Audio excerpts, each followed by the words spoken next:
Welcome to the Artistic Finance Podcast, where we break down the wall between art and money. If you're here looking for how to be an artist and financially sustain a career, you're in the right place. Keep listening and join us as we learn about artists and how they make money work for them. Hello everyone, this is your host Ethan Steimel here for episode 7. Each episode is a milestone. I cannot express enough gratitude that you continue listening. Thank you. Now I have a favor to ask, and that is to please leave a rating and review. It helps raise our rankings and find more listeners. Today's guest is scenic designer Wilson Chin. He designed Next Fall at the Helen Hayes Theater on Broadway. Off-Broadway, he has designed at Second Stage, the Roundabout, the Public Theater, Lincoln Center, and Manhattan Theater Club. Regionally, he has designed for Arena Stage, the Huntington Theater, La Jolla Playhouse, and the Old Globe. Opera designs include the Lyric Opera of Chicago and the Canadian Opera Company. And he has been nominated for the Lucille Lortel and Helen Hayes Awards. We recorded a separate introduction with Wilson. You'll hear that discussion first, immediately followed by our previously recorded conversation. Without further ado, let's get to our interview. Welcome, everybody. This is a preface to Wilson's interview that we recorded over 2 weeks ago. Since then, a lot has happened in the world. Today is Tuesday, June 9th, 2020. We've had about 2 weeks of Black Lives Matter protests going on throughout the United States and also worldwide. While our previous conversation was just related to art and finance and nothing to do with social justice, we just feel like we want to address that. Just to be aware that we're not ignoring it and we're not in a vacuum. Like, this affects everything. Not good. And like, I focus on art and finance because there's inequity there. But if people are killed, then they're never going to have a chance to even make money. And, it's actually all kind of interconnected. Because, I've been doing a lot of reading and listening and learning. Once you kind of dig in, you kind of learn how deep our lives and our country and our economy is based on white supremacy and black racism. It's all kind of based on the model of black slavery and using and abusing black bodies. It's so deep and it's so eye-opening and it's so terrible. But at the same time, we're all participants in it. There's no way to not be a participant in the American economy. So we're all complicit in it as well. So the first step is just at least being aware of it. And admitting it, admitting that it exists. Yes. Saying the words of white supremacy. In this pandemic time, we have so much time on our hands. We have the time to focus on it and to deal with it and to go out and do the work. It's kind of if there's any blessing in the time we're living in right now is that we have time to, and also we have to our industry is kind of in shambles right now and we're going to have to rebuild it anyways. So we might as well rebuild it to make it a better place, to make it the place that we all have wanted it to be this whole time, but have never been able to. There are people and groups that are sort of leading the charge on that, yourself included, because I found myself signing petitions that you put out there. That just happened yesterday. There's this whole new movement that literally started less than 24 hours ago, which is called We See You, White American Theater. There's a website and everything, www.WeSeeYou.WAT. You can go on, you can read the statement, you can sign the petition. I mean, it just started yesterday with 300 co-signers. I didn't personally, but as a group, we signed this letter. And now it's I think the petition is up to 30,000 signers. And it's only been less than 24 hours. So who knows what it'll be a week from now, a month from now. That's great, because when I signed it, it was at 2,300 or something. So I didn't realize it was this young, actually. I just assumed it had been out there for a week and I hadn't seen it. No, this has literally been less than 24 hours. So, so if anyone is listening, you should absolutely go on the website, read it, and sign it if you want to support. And I think the movement is good, and I think the zeitgeist and the energy is good, and I think theater is a good place for us to work on it because everybody is like-minded there already. Also, this movement is so big and it's so, I mean, like, when you learn how deep into our economy, into our daily life, into the American society that it is, it can be overwhelming. But then you can just look within our own community, our own industry, and that's a great place to start right there. I've been listening to all these like testimonials from like actors and writers and stage managers where they've just been talking about like all the horrible things that they've gone through in life in the industry. Everything they're saying is infuriating and terrible, but like deep down, we all knew those stories. Like we all recognize the stories. Like anyone who works in theater long enough knows those stories and have been witness to them, but we've all like turned a blind eye to them because we just want to keep working. We don't want to make waves. We smile, we make people happy. We're like good collaborators. We're all just like doing our part to put on a show. So like we've all been complicit in this like terrible behavior. And like, like we're talking about like white supremacy. We're talking about white fragility. It's just now that none of us are working, we can like collectively say it out loud. Yeah. Yeah.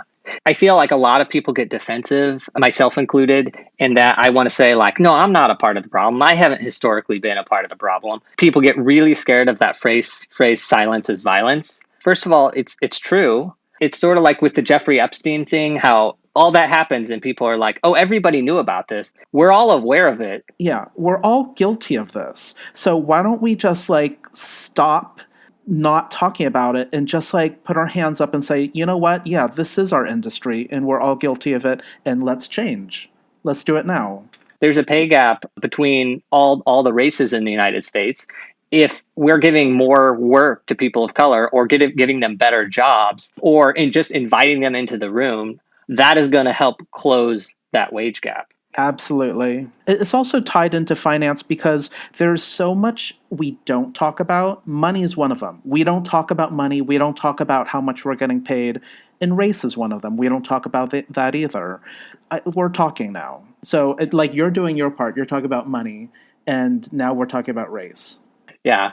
I'm glad that you and I are talking because I could easily stay silent on it. I could easily say, oh, I just want to talk about money and I don't want to talk about race. In a way, you've forced my hand or we're just having an open dialogue. And I'm glad that you exist for me to do that with. Yeah. I mean, I would love to hear, because I heard the Chuck Cooper podcast. I'd love to hear him talk about this. Because he's been around for decades. He's been in the business for so long. He's such a sweet, nice guy. I'd love to hear him talk. Chuck is 65. He has years. And in our hour that we talked, he didn't really talk about anything. He said, oh, my first musical I saw was an all black production of Oklahoma. And that was it. Like he didn't talk, but I guarantee he has stories and stories and stories. But now we're in a different time now. Now we're more open to talking about this stuff. It's great. Also, I feel like another thing I talked about in the podcast was about how, in this pandemic moment, we are the old dinosaurs and that we're going to have a whole new generation of people who are going to create theater in their own image. That so applies to this moment as well. Like, it's been really, like, inspiring to go on social media and seeing, like, kids who are just graduating from school really taking up this cause, like white kids as well. And they're not even in the industry and they're demanding change. And that's so inspiring because when I think back on when I first started, I would have never said those kind of things. I'm lay low, don't make waves, all that stuff. And it's just so inspiring to see. I mean, they really are going to make this industry what it will be when we come back. Yeah, yeah. And I will say that you, just an observation, are very charming. Like, like you have a very charming and safe personality. I think the same thing for Chuck Cooper. He has a very just charming personality. And it's almost like I'm going to diffuse life by being charming and focusing on the work, focusing on my acting. That's called code switching. That's where you put on your happy face and be charming for the room so that you're not making waves. We all do that, especially people of color. like that's what we do in a theater because it's so many people, it's so much collaboration going on. So we are taught to be just like amiable people. And of course, I'm going to continue to do that. But at the same time, as the movement is called, we see you.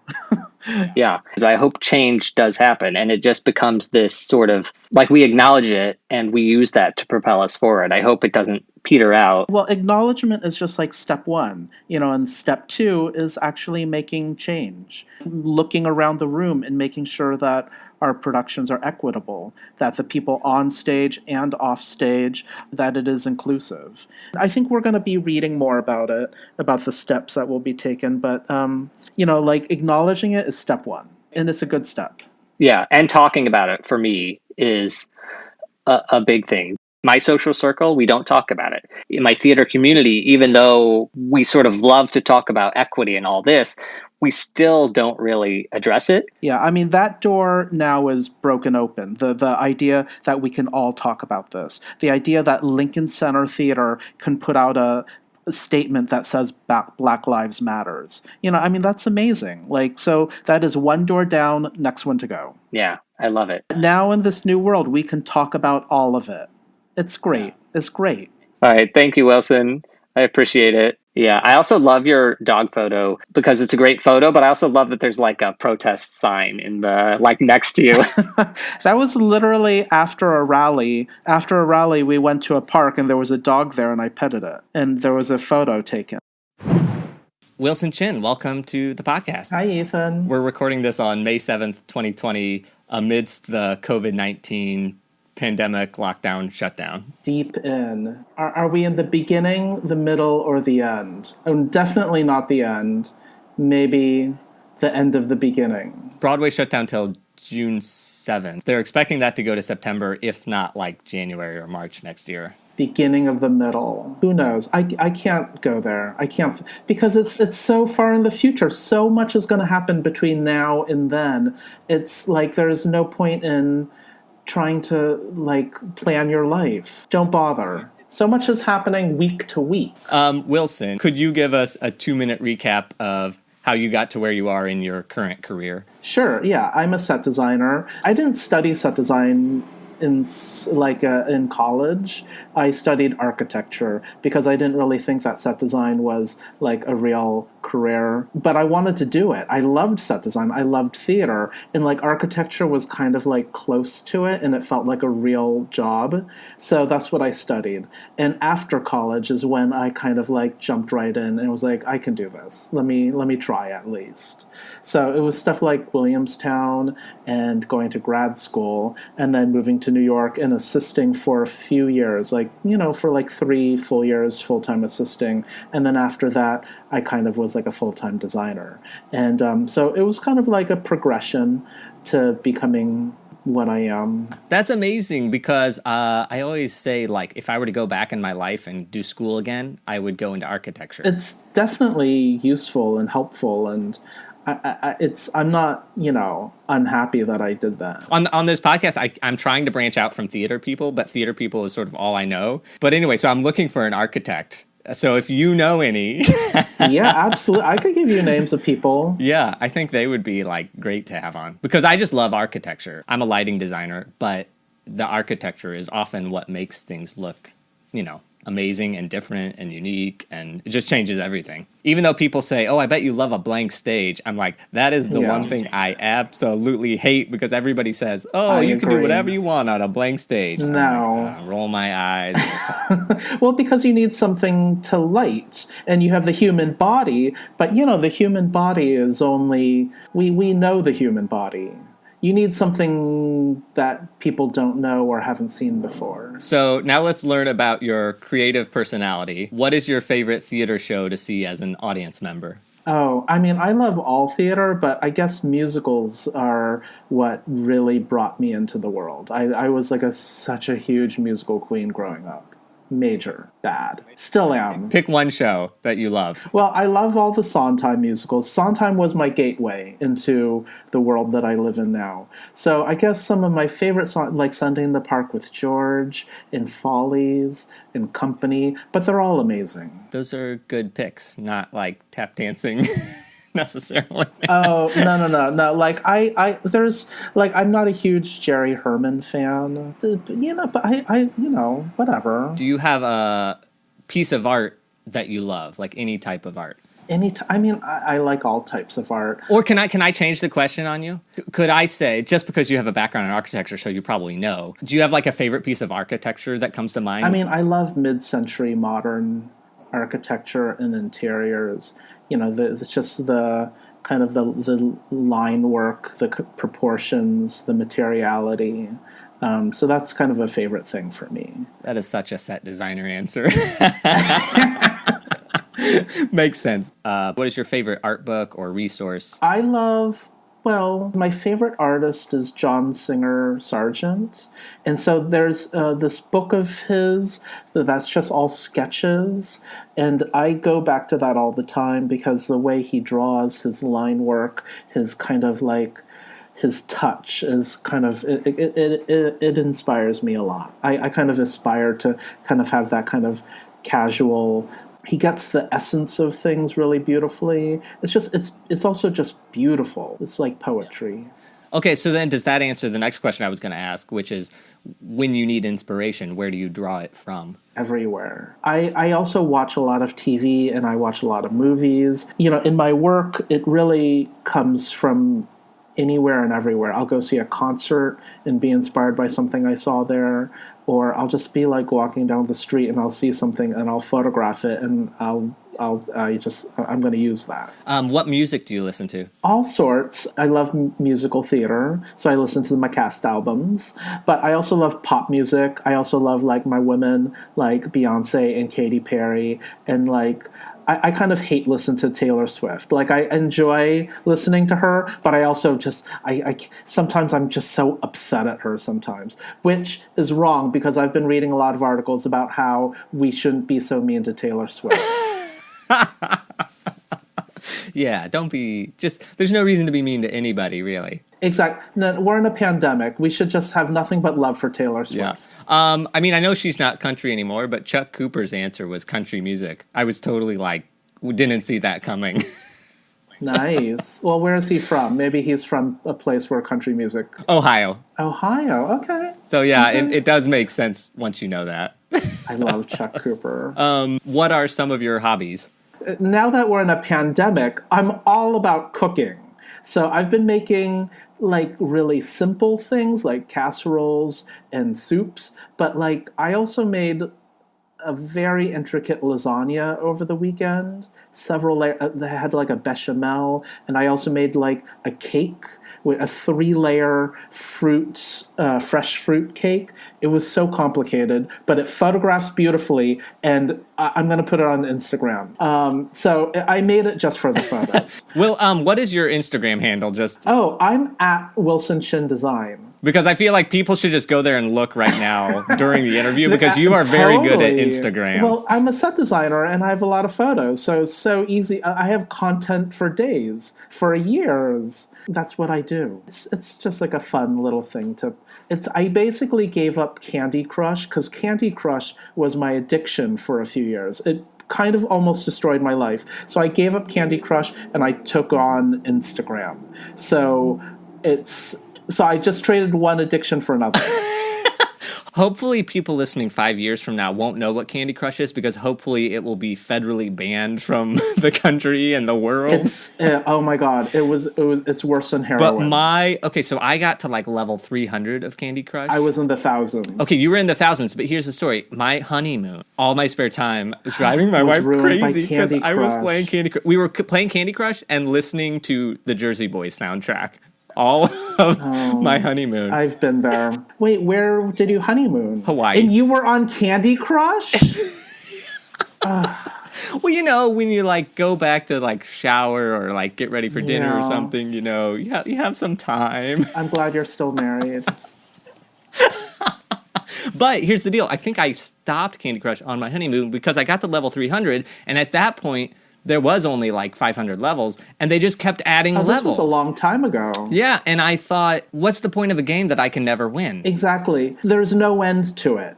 And once you realize that, it's easier to give up because it's like, there's no winning. This will just go on forever. Yes, and when I was playing, I didn't update the app because I was like, if I update the app and it goes from 500 levels to 1,000, like I will just give up and I will stop immediately. So for a while, I was like, I'm just going to play to the end of this update. And then I finally was like, no, Ethan, that will take you a year, so please stop. Yeah, I had to delete it from my phone because I thought I could go back and it just no. That's why I don't smoke, I don't drink, I don't do drugs, because I feel like if I started, I would never stop. Yes, I'm the exact same way. Could you describe your demographics? Because I don't want to assign anything to you that you don't want to assign. I'm Asian, Chinese. I was born in California. My parents were born in Hong Kong and China. Age, I'm in my early 40s. I'm from California, but I live in New York. So I'm in Washington Heights now. I've been in New York now for a long time, like, I don't know, 15, 20 years. No, it's not 20. It's not even 15. I guess it is 15. Okay. Oh, I'm a man. He, him, his. Okay. Oh, and education. Oh, I went all the way. I got MFA. So grad school. And where undergrad and grad doesn't really matter, but I'm just curious. Well, sure. Undergrad, I went to UC Berkeley because that's where I'm from. It's also real good.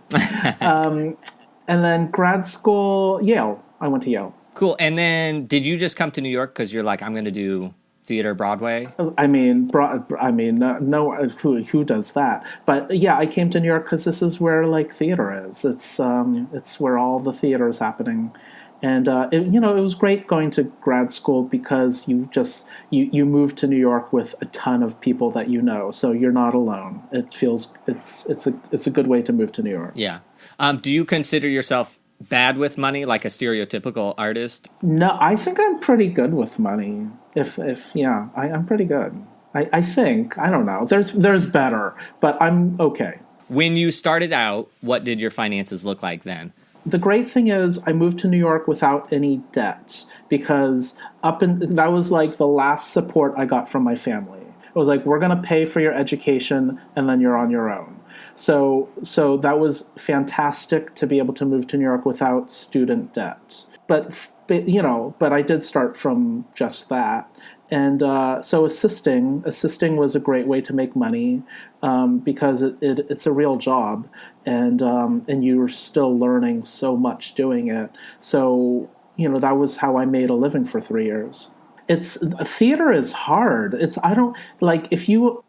one thing to start from zero. It's another thing to start with like a negative 100,000. It's a crime, which is why when people ask me about like, should I go to grad school? I say like maybe, and also try and pick one that isn't $1 million. Because some grad schools are super expensive. I went to grad school and my thing was if I can get one that covers pretty much all of tuition or something like that, then I'll go. And if I had to pay for it, I was like, not going. Yep. It's a huge consideration. Are you a saver or a spender? I like to think I'm both.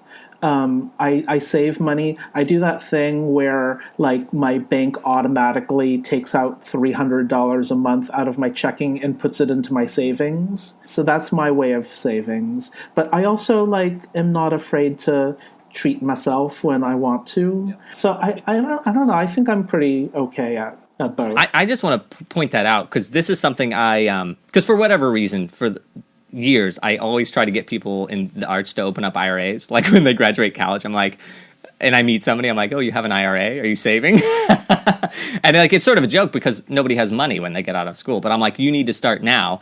And then I follow that up with, you have to automate it. Or like, I strongly encourage you to automate something, even if it's $10 a month, automating into savings. Because at the end of the year, it's only $120, but it's $120 that you wouldn't have set aside otherwise. Well, it's also, if you do it for like 10 years, it's kind of a nice sum of money. I'm so glad you said that because I think that is something I like to hammer into people. It's like, just automate just automate, like, please.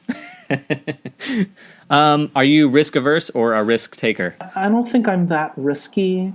I also don't really know like how to take risks because I hear about friends who like, buy property.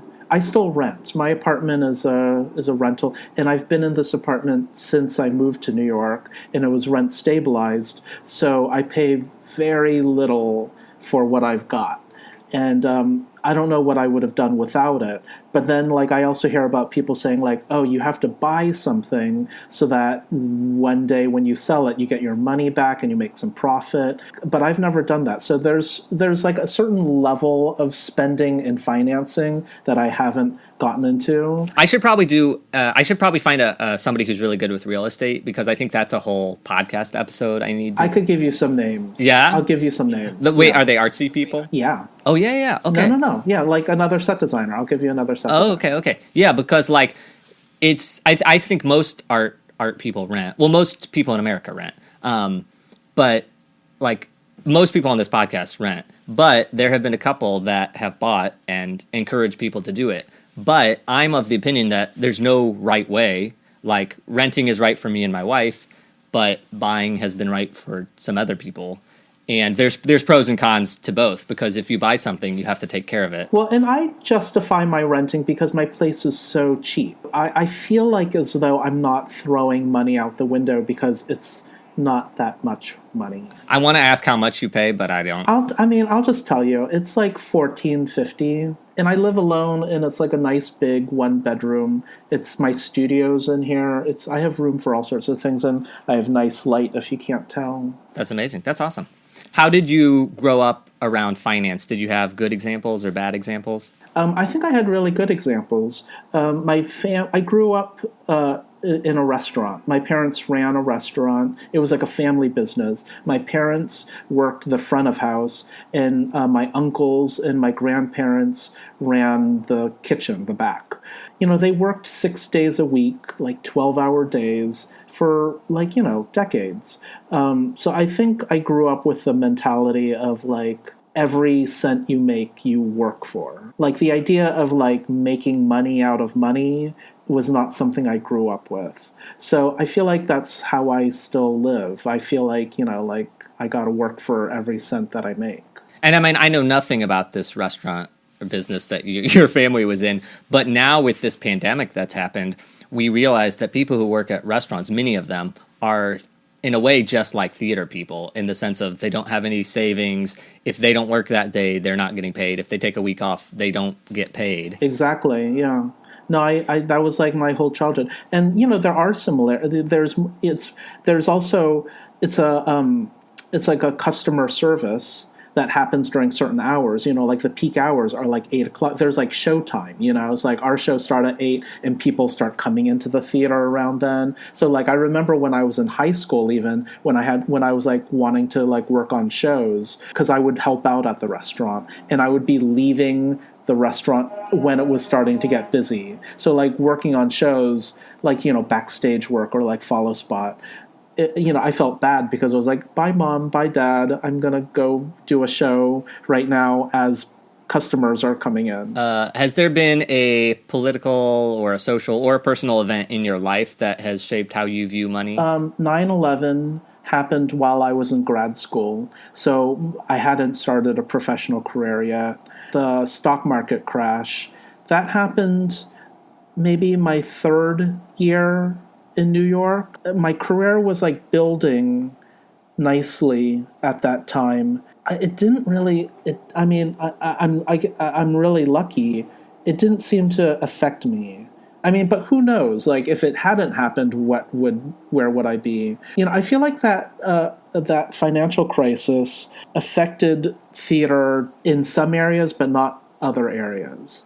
Like, I think it hit Broadway hard because commercial theater. It hit commercial theater hard because, like, I think assistants were getting less weeks, is what I heard. But I wasn't doing Broadway. I wasn't doing a lot of commercial theater. I was assisting on a lot of, like non-for-profit theaters and designing a lot of non-for-profit. In that world, I couldn't see any effect on me.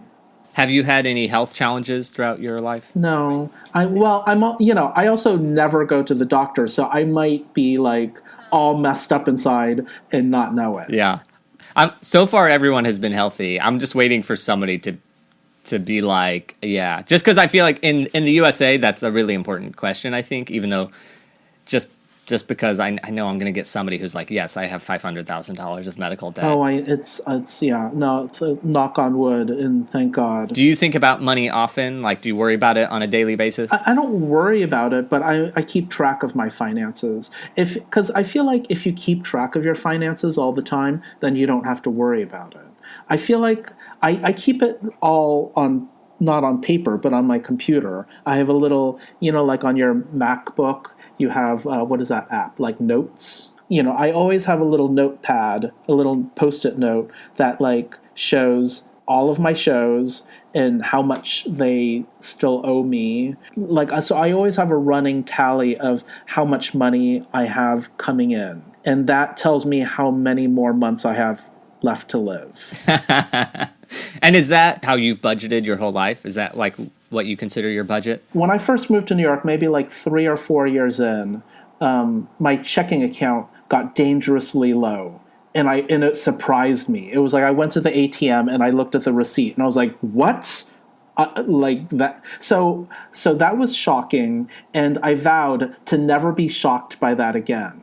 And the way I did that was I sat down and I figured out my monthly finances. I figured out like my rent, all of my bills, and I added all that up. So that number became like how much I need to make each month. Well, and then I also tack on like daily expenses. I think back then I gave myself a daily budget of like $20 a day. And I didn't have to spend $20 a day, but like I could save it up so that the next day I could spend $40 a day. So then I had a monthly nut. And I think my monthly nut was like 3,000, maybe, something like that, maybe less. And it grew. As the years went on, I was like, I could spend a little bit more. And then I had like an app. I had an app on my phone. It was such a basic app. It was called like Balance or something. And you literally can input everything you spend. And then you give yourself I gave myself a weekly spending budget. Every time I spot something,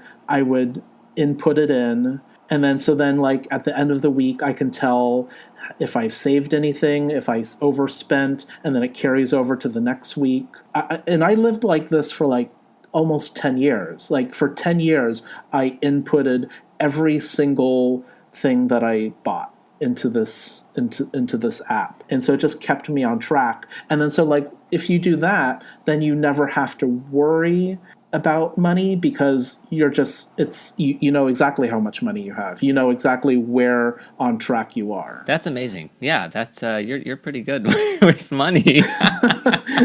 But it's so basic. That is like the most basic. It's literally addition and subtraction. I mean, I think basic is important because if it's anything beyond basic is not worth wasting time on. Like if it's too complicated, it's not helpful. I guess so. Like that's like the basic way of doing your finances. Then the more advanced level is like, starting to invest in stuff, like buying property or like, there's just like, it can get so much more complicated if you want it to be. Right, that's true. But I think the basics are the most important. If you're not doing something basically, you're never going to invest unless you get a windfall, which doesn't happen. At least hasn't happened to me yet. Okay, if you have excess money, where do you put it? I like in my savings account.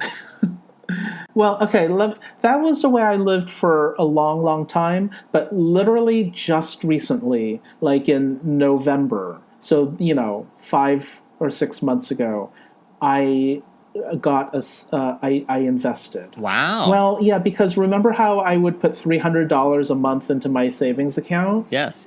So my savings account was nice. There was a lot of money in it, and my bank Chase literally called me and they were like, "You have a lot of money in the savings account. You should be doing something with it."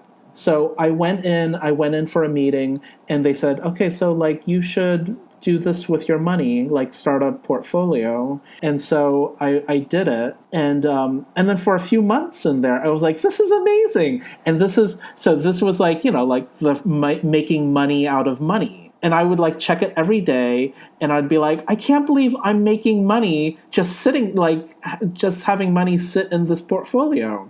And then of course the pandemic happened. Yeah. So I'm under. So I've lost, I'm at negative with my money. Yeah. So that's like a level of worry that is annoying. And it's also like uncontrollable. It's like, you can't control it going up. You can't control it going down. So it's just like you're at a mercy of this thing. And it was like, you know what? Life was so much nicer when I controlled everything. When I could input every little thing into that stupid app. When, it was like my money was my money and I knew exactly how much of it there was. Saving money does not help you because money in a savings account doesn't make you any money. It's like you have to take risk. Like you have to put it in the stock market or something because in a savings account, yeah, it sounds nice like, oh, I'm saving, but it's literally zero. I know. Yeah, I mean, I guess for younger people, though, you're just like struggling to survive. It's like, you don't have extra money. Like that was my whole 20s and, going into 30s, 20s and 30s. I was just living to, I didn't have money to invest. What was a great financial decision you made? I think that thing that I told you about, that app, like when I started inputting everything in my life, that was a great financial decision. It's amazing. And also, is that like an iPhone app? Because I'm trying to think like the iPhone came out in like 2006 or 7. It was one of the first apps. It was so basic. And that app actually doesn't work anymore. That's when I quit. I basically quit because that app went out of business or something. And then when I did like a new upgrade, suddenly that app wouldn't work. So I was like, well, I guess I'm over that. I was slowly starting to like feel like I don't need this app anymore. Because after like 10 years or so, it's like you kind of get the hang of it. But I highly recommend it. Yeah. I mean, I think it's, great advice. What has been a terrible financial decision you've made? I'm not going to say, investing in the stock market. Because it'll come back. But right now... You can. I mean, after the Great Depression, it came back after 24 years. So it'll come back. Oh, 20... Okay, perfect. So maybe I'll say that. That's like bad timing. Timing. It's not... In the long run, it's not going to be a bad decision. It just happened to happen at the wrong time for you. I guess so. Well, I have to think about, because when the stock market, because it's slowly coming back. Maybe if it goes back to the point where I started, if I could like go back to zero, like no profit, no debt, maybe I'll just sell all my stocks and get the fuck out of there. So I say don't do that. Don't do that? I say don't do that. I mean, Ethan Steimel is not a financial advisor, knows nothing about money. Please don't listen to him. Okay. But I say, because the thing is, even though it's lower now, presumably, however it's invested, there are dividends that are being added to it. Even with it being negative, it's still making money. To claw back and continue. That's my opinion. But I understand that security is also important. So if you have control of it versus... I don't know. Anyway, we'll check back in 24 years and see. Exactly. Actually, keep track of it, and the day gets back to where you're going to make that decision, you can come on this podcast again, and we can figure out what we're going to do. So before you make your decision, come back on the podcast. Okay. Thank you. Your income, is it mostly W-2 or 1099? Both. It's maybe like 60 or 70% 1099s and then 30 or 40% W-2s. Because, now off-Broadway, they pay through W-2s. So that's changed a lot. Yeah, I not that I do a ton of off-Broadway work, but I do enough to that it makes a difference.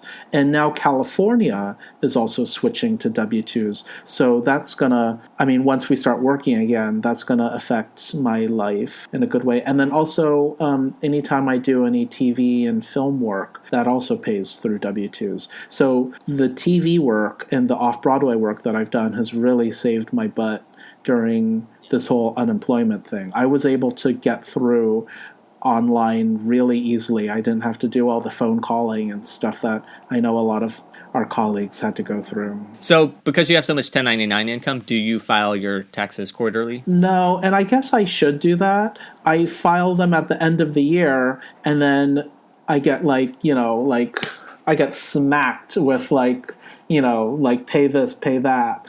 You know what? I did do it quarterly one year, and it was quite nice. And I don't know why I haven't done it every year. Well, and I have an accountant who does my taxes at the end of the year. So I just do whatever he tells me, and it's worked out so far. Oh, that was my next question. Do you file your own taxes? No. I like do my own receipts. So I add up all those numbers of like deductions and work expenses. But then I just give it all to my accountant, and he deals with it. I give him all the numbers. I give him all that like paperwork that I get in January and February. So yeah. I think we already answered this question, but maybe there's more to it. Do you invest? Yeah, I mean, yeah.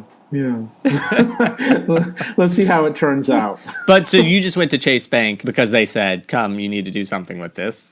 Yeah, they called me. They were like, "Wilson, come on in because you should be doing something with this money." So I feel like my whole entire financial life has just been about people telling me what to do with my money. But you went in for a meeting and they just said, how risky do you want to be? Oh yeah, they did that. They were like, we could do low risk, medium risk, high risk. And I was like, how about low to medium? Wow.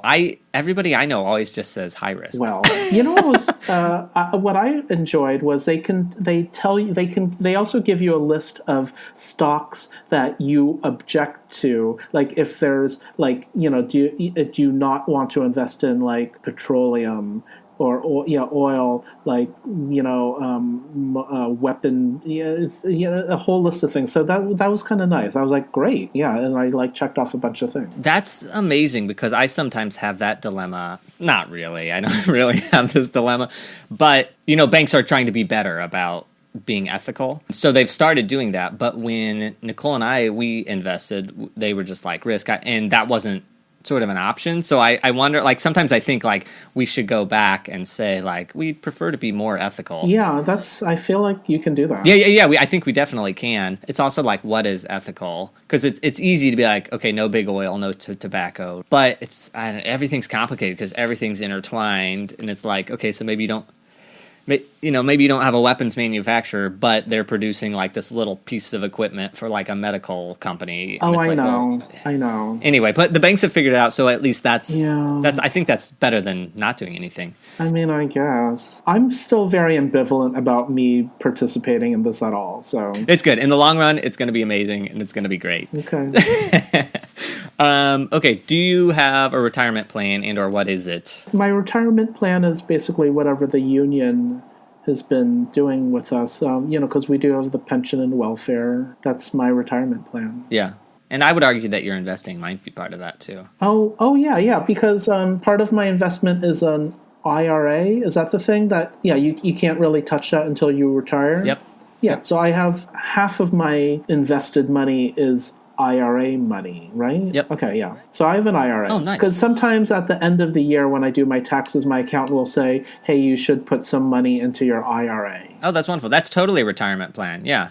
Okay, so just to touch on IRAs, there's two different kinds. There's a traditional and a Roth. Traditional, when you put money in, that money can be deducted off your taxes. And if you do a Roth, you pay taxes on it now, but in theory, when you're old and dying and using the money, you are not taxed on the money. This all seems like basic knowledge that we should all know. Like, why don't we all know this?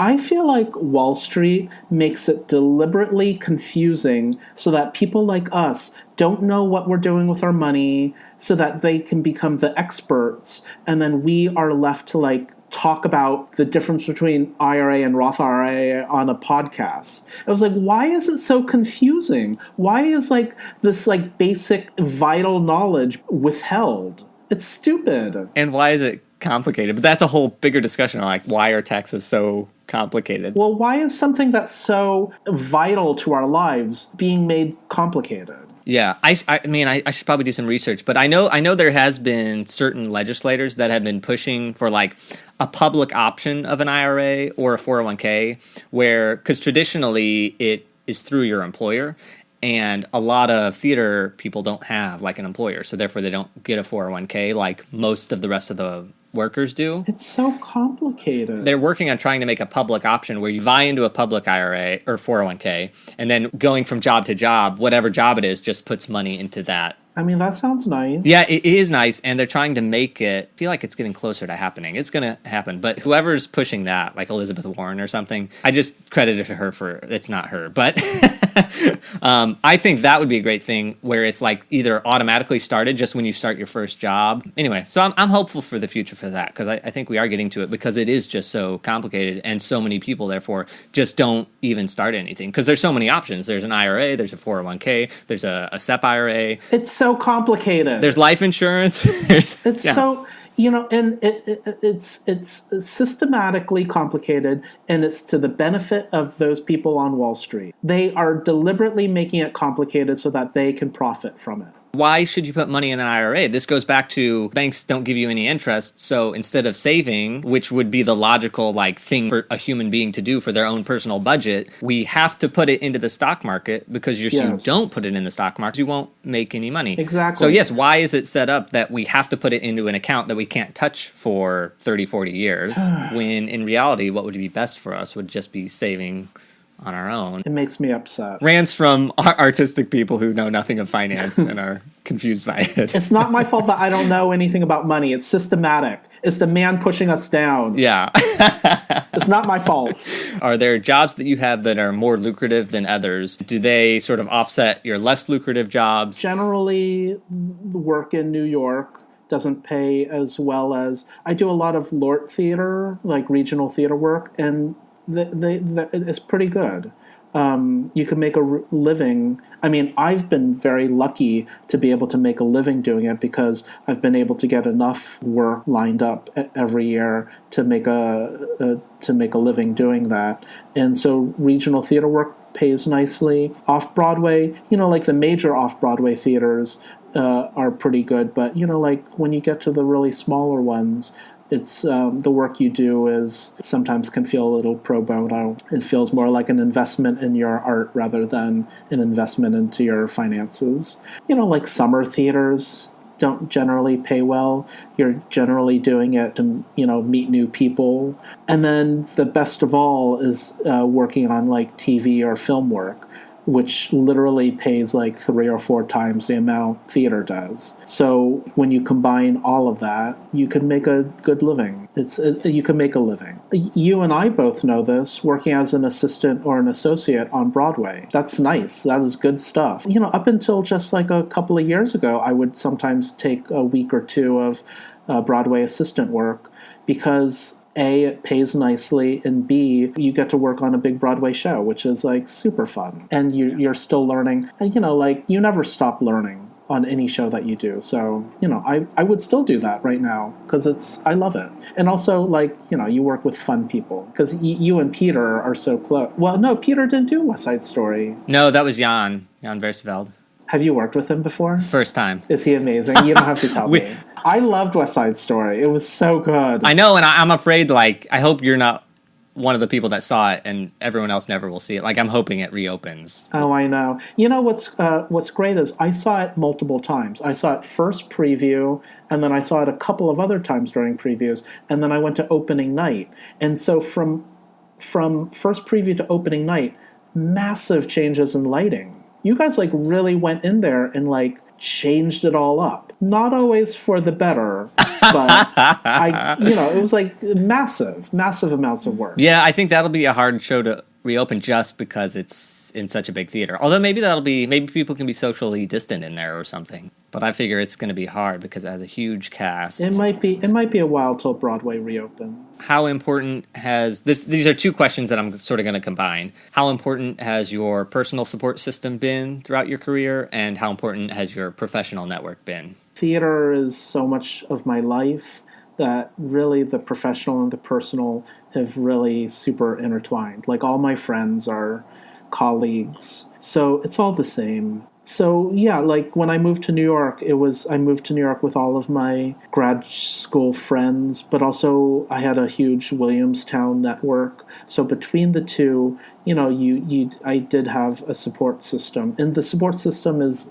super vital. I don't understand how you move to New York without any friends or connections. Because when I graduated from grad school, I do that thing that everyone does where you write letters to like every theater and every like director and designer. And that didn't really do anything for me. Like the majority of my work came from my colleagues, like people that you're just starting up with. So yeah, like your support system is more important than the kind of, system that is supposed to employ you. When I moved, I'm from Missouri, and when I moved, it's like I don't know people, but because of grad school and everything, I knew people. But I think back, and it's like the people helped us move in, people helped us, find an apartment. People did so much work, and it's like if I hadn't had those people, it would have been much harder. I don't know how we would have done it. How much of your success has been hard work versus luck? Oh, I mean, so much luck, but also so much hard work. You have to do, you can't not be working hard, but then you also have to have luck. Because I know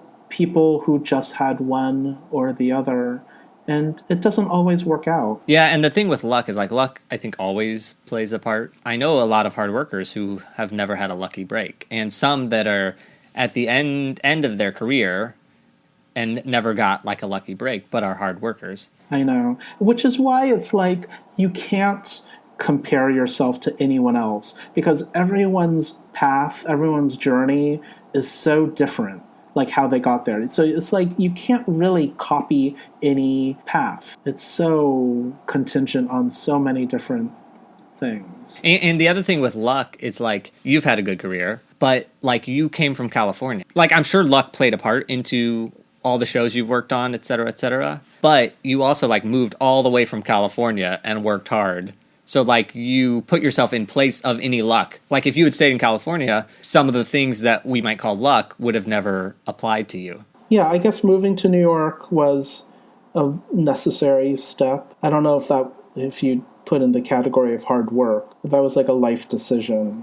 Because it's like every lucky break you get, you have to back it up with hard work. Every opportunity you're given, you have to pay off on. That's where the hard work comes in. So they're hand in hand, luck and hard work. Okay, so now some questions from my wife, Nicole, who is a non-theater person. So question number 1, why don't a majority of artists have any savings or retirement savings? I think because none of us are getting paid that well. So when you're just struggling to pay the bills, when you're living month to month, it's hard. You don't have time for savings. There's no savings. And your story of saving $300 a month, early-ish on, to me, that's very impressive. So I guess doing a little bit helps. But, I get it. Especially now that we're in the time that we're in now, we're really discovering who is living month to month. Yeah, our struggles are really becoming apparent in this moment. The gig economy is sort of the new trendy thing for the last 10 years. I think that has helped in this pandemic with pandemic unemployment and stuff like that. I think having those gig workers has been good for theater people because historically theater people have just always been gig workers. Now they call it gig workers, but theater has always been that way. And now a larger portion of the U.S. economy is gig workers. I see. We're not alone. There's more of us out there. And we're discovering that hugely here with restaurant workers and Uber drivers, that it's a huge part. So now we're having to sort of face that problem of, if everyone's getting paid on 1099 and not getting benefits and all this, we have to take care of our society. We can't just pretend that those are high school jobs or something like that. Oh, yeah. No, hopefully this is a huge wake-up call on how we deal with health and finances. The way our government... capitalism can only go so far. Capitalism has to be saved by socialism every 10 years. It's hopefully we examine these structures that we think are working and they're not working. This has really exposed a lot. I think it's all going to go back to what it was before once in a year or two. But I think we've had to face some things. And over the next 10, 20 years, I think we are going to get some good benefits out of this. But I don't think it will stick in a year or two. I think it's going to take a long time. Well, it depends. It depends on who our next president is. Change can happen slowly or it could happen in an instant. So this one you're not going to know the answer to, but I'm going to ask anyway. How will COVID-19 affect the future of theater? My answer to that is we can only project so far. Like, let's talk about the summer, let's talk about the fall, but then when people start talking about like winter or like next summer or spring, it's like, that is too far. Like, everything is changing week to week. Like, all this, treatments and vaccines and stuff like that. It's like, so I don't like talking that far in advance, but I'll talk about like, the near future. It's so fast moving. It's all mushy right now. Somebody starting a career in the arts right now who just got out of school, is that a good idea right now to start an artistic career? I kind of think that this new generation coming up, it's going to be hard, but at the same time, they're coming in not knowing the rules, so they can kind of create their own rules, which is fantastic. I feel like, like me, someone who's been around for a little bit, we're going to be coming out of this trying to figure it out using the rules that we had before. But it's going to be a whole new world out there. If we're going to try to apply our old world rules to the new world, it may not work out. So in some ways, I think the new generation is, it's like a whole new world for them. And it's their world to create and sculpt and make their own. So, like, yeah, it's going to be bad, but, like, we are artists. Art always survives. Even right now in this pandemic, everyone is, like, creating stuff. Like, they're creating it in new and different ways. Like, that can never die because some people have an innate need to express themselves in that way.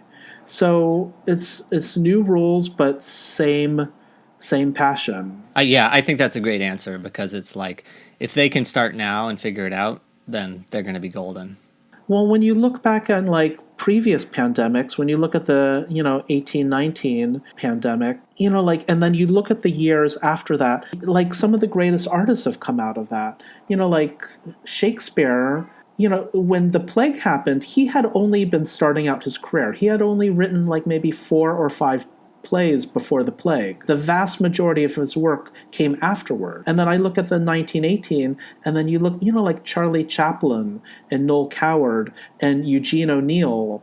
They all started their careers in the years right after the plague. So it's like the pandemics don't kill art. It just kind of like, it's like a rebirth. It's like a winter, and then spring will come back again, and like new things are going to grow. Yep, I love that because I mean this one is different. Like in my lifetime, I've had 9/11, 2008 financial crisis. This is so much bigger, but yeah, and this is bigger and different. But art has come through the first two, and it will come through this last one. Okay, in that same vein, New York has always been a place for Broadway and for theater. A lot of theater students move here to start their careers. But right now with the state of the economy and maybe people can't find day jobs to sort of help them until they can get their art going or art career going, is New York or a big city, is it still a good idea to go to New York or a big city, or should they go somewhere else, or should they transition to digital art? I think eventually it'll be great to come to New York. But right now it might be best to stay wherever you are, shelter in place, and like read, watch movies. You're always learning. You're always becoming who you are. We're in New York right now. We're both in New York. There's nothing to see here. Just stay home. Nothing to see here. So yeah, I would say like maybe don't move this summer. Maybe not even this fall. Maybe in January. Who knows? Come after the holidays. It's just not safe, and there's nothing to see. It's like there's no shows to see. So, are you in any unions, and pros and cons of being in them? Yeah, USA, United Scenic Artists, Local 829. They're fantastic. I highly recommend joining when you are supposed to. I joined, I think when I was starting out, they said something like you can do up to 2 LORT shows or something like that, and then you have to join. So that's what I did. But they're they're great. I mean, we get our pension and welfare through them. They set the contracts, which are good contracts, the off-Broadway, the Broadway, the Lorts, it's just on every level. And it's a great support system. I love going to those meetings. I love being on committees. I love being with colleagues, talking about what it is that we do. And I want to talk about, earlier you had mentioned like Broadway assisting jobs pay well. And the reason that's sort of a good paying gig is because of the union. Yep, exactly. It's not because they want to pay you money. It's because the union has said, look, if you're going to commercialize it, you have to pay a minimum. This is how much you pay. That's all the union. That's completely the union doing that. I agree. And also, if you're good as a set designer, if you're really good at drafting, join the union and get on a TV show, because there's so much TV work out there for someone who knows how to draft really quickly and well. Okay, so before I joined the union, I opened my own 401k. Because I was like, nobody's saving for me, so I'm going to do it myself. But once I joined, I learned that the union actually has a 401k option, that you have to take steps to sign up for it, and you are already opened up your IRA or whatever on your own. But you can set up a 401k through the union and have part of your paychecks go into that 401k. I don't know if I have a 401k plan. Do I? I might. There's complicated because there's the pension, and then somehow IATSE is connected, and sometimes they will have like an annuity situation, which is sort of like a 401k. I think, you know what? I think I do have a 401k plan that I'm not aware of. And I get a package in the mail once a year, and it tells me all about it. And I'm like, okay. But I think there's a 401k, which I think is separate. Man, I should look this all up if I'm going to be blurting this stuff out. But I think there's a separate 401k option that you have to fill out a form and sign up for additionally. Yeah, I'm not a part of that. But I haven't signed up for it because I already have mine set up, and I took the time to set it up. So I'm just leaving it alone. So now wrapping up, what is your financial goal for this year? For this year, this is a very particular year. Stay afloat. And also, I already have given some money out to some relief funds and stuff, just because I'm in a position. I said before about how this pandemic has really exposed who's living month to month and who has saved some money up. And I'm in the latter category. So I have the ability to help out. Yeah, some of this unemployment money, straight from Trump's hand to my hand to like some other hands that Trump isn't helping. So I am doing that. That's wonderful. You and Peter Kazarowski are both sort of doing that. It just breaks my heart every time I hear about a friend who has been on the unemployment phone call, for like hours and hours every day, calling thousands of times trying to get through. And it's like, I feel bad that I was able to get through so easily. Yeah, there's so many stories out there. A lot of people have had difficulty, but many people have had an pretty easy time. What is your personal goal for this year? My personal goal is, while I'm in quarantine, to be productive, to be, not go crazy. I'm not going to I'm going to live in this moment, but I do want to make what I can out of it. So even if that just means cleaning up my apartment, making it nice, when I'm cooking, that I'm cooking things that are healthy, and that I'm kind of,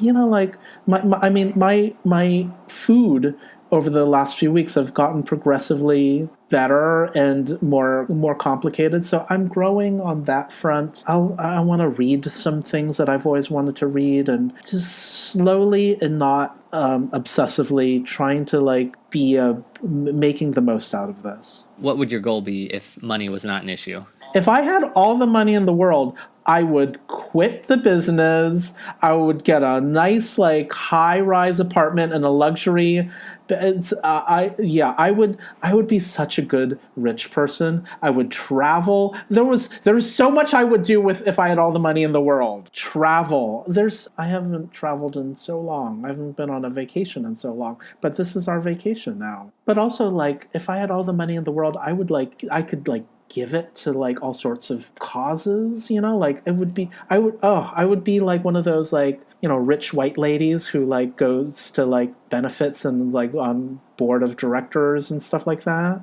Ooh, that sounds amazing. What financial advice would you give yourself back when you started, and or would you give somebody that's starting right now? In your first years in New York, if you are on a budget, then you got to make sure that all of your living expenses are as low as possible. Because there are certain things that can just like kill you, like paying too much for rent. Like you got to look long and hard for that apartment that isn't going to cost you an arm and a leg. And also it's like, I don't drink. And like, I remember like when we were all like young kids in New York, and I'd see people going to bars and like spending $50 a night on their bar tab. And I was like, you know what?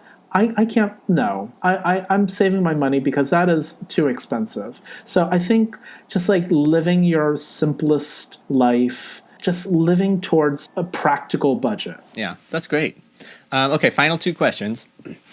What separates those that have a successful career in the arts versus those that stop or never get started? I mean, I think that kind of goes with what I said before. There's some people have created a life that is so expensive and they get locked into it that financially you want to be able to create a life where you're not constantly having anxiety about money. At some point, that anxiety will make you leave the business and leave New York. So if you can create a life with the smallest budget, like the smallest monthly nut possible, then you can breathe a little bit. Secondly, making sure that, because theater is, none of us are getting paid amazingly. We're doing it because we love it, because it's like a passion inside of you, and because there's like nothing else that you can do. If you don't have that passion, if it's not all consuming, then it can be tough. If you like realize that, it's like, you know what, there's maybe something else that would make me just as happy and more comfortable. I think those people end up leaving the business and leaving New York. And that's fine. We all have to pursue our happiness. We all have to create a life that we can feel comfortable in. So like all of these things, like leaving New York and leaving the business is not a defeat. It's actually a win, because you are figuring out that there is something more to life than this. So to me, that's a total win. I love that answer.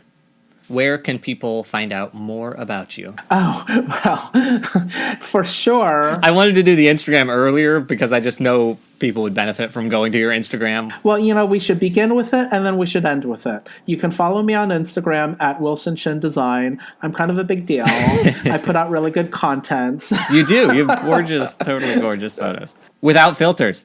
I mean, I don't know. I'm just kidding. Without filters? I don't use filters, but, like I do use Photoshop to kind of like to enhance the lights and darks and colors, and, you got to make that stuff look good. Because, when you photograph your work, it doesn't look like what it looks like on stage. On stage, it looks incredible because it's actually illuminating. It's actually the color balance is right. So when you take your photos, you have to go back in and make it look as good as it did when it was on stage. And so that, your camera doesn't do all the work for you. Well, and here's a side tangent, but if you see a filmed live theater event, most of the time, all the time, they bring in a separate lighting director or a lighting designer to adjust those levels for the camera. Yes. You can't film a theater show. It will not look right. Yeah, when you translate from one medium to another, it doesn't translate verbatim. You got to get in there and make it work. Okay, any more places for them to look you up? I have a website. How about that?